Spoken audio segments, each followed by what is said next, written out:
आम्ही 5:30 वाजता सुटतो, पण आम्ही जेव्हा इथं बस स्टँडवर येतो तेव्हा इथं आम्हाला बसायला जागा नसते, एवढा कचरा आहे। त्यामुळे आम्हाला हर रोज आता हूँ तो ये पूरा कचरा वचरा पड़ा रहता है, बहुत स्मेल वगैरह आता है।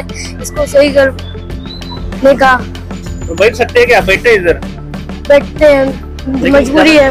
मजबूरी है। बस स्टँड म्हणजे काही भाजी विकण्यासाठी नाही किंवा झोपण्यासाठी नाही, काही लोक जे झोपलेले असतात ना, महिला उभ्या असतात।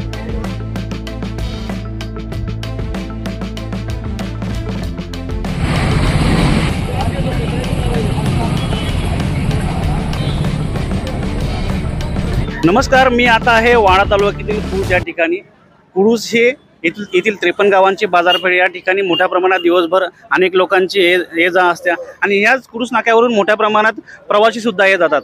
आपण बघत आता आहोत की कुडूस नाका येथील बस स्थानकावर आपण बसता की या ठिकाणी जो बसची काय अवस्था आहे, येथील येणाऱ्या जाणाऱ्या जे प्रवासी आहेत त्यांना बसण्यासाठी जी अवस्था, जी दुरावस्था आहे ते आपण पाहतात की या ठिकाणी मोठ्या प्रमाणात जे बाकडे आहेत ते सुद्धा गंजलेले आहेत, लोकांना बसण्यासाठी सुद्धा जागा नाही आणि पाठीमागे बघाल की पाठीमागे अशी जे घाणीचे साम्राज्य आहे। त्यामुळे अशा ठिकाणी इथे बसणारे तरुण असतील, विद्यार्थी असतील, महिला वर्ग असेल, या ठिकाणी कशा प्रकारे बसतील आणि प्रवास करतील। त्यामुळे येथील स्थानिक जे लोकप्रतिनिधी असतील, जे प्रशासन असेल, यांनी गांभीर्याने याकडे लक्ष द्यायला पाहिजे आणि तातडीने या संदर्भात जी समस्या आहे ती सोडवायला पाहिजे।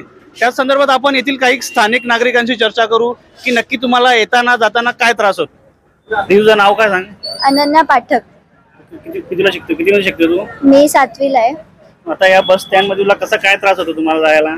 मी नॅशनल इंग्लिश स्कूलची मुलगी आहे आणि इथं आम्हाला रोज आम्ही 5:30 वाजता सुटतो, पण आम्ही जेव्हा इथं बस स्टँडवर येतो तेव्हा इथं आम्हाला बसायला जागा नसते, एवढा कचरा आहे।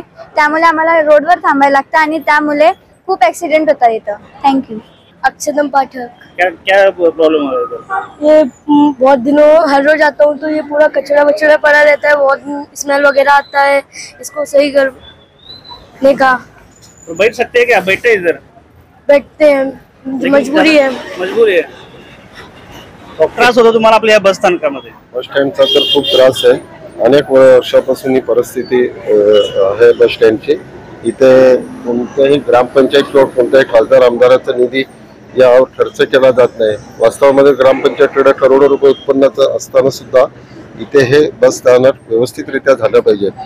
अनेक लोकांची ही मागणी असताना सुद्धा ग्रामपंचायत दुर्लक्ष करते, ही शोकांतिका आहे।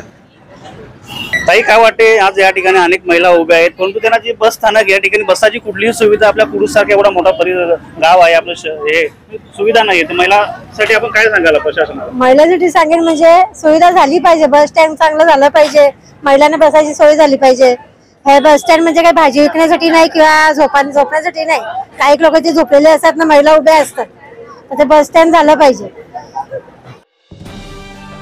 आमच्या चॅनलवर अशाच महत्त्वपूर्ण व्हिडिओ पाहण्यासाठी आमच्या चॅनलला सबस्क्राईब करा आणि हा व्हिडिओ जास्तीत जास्त शेअर करा, जेणेकरून प्रशासनाला जाग येईल।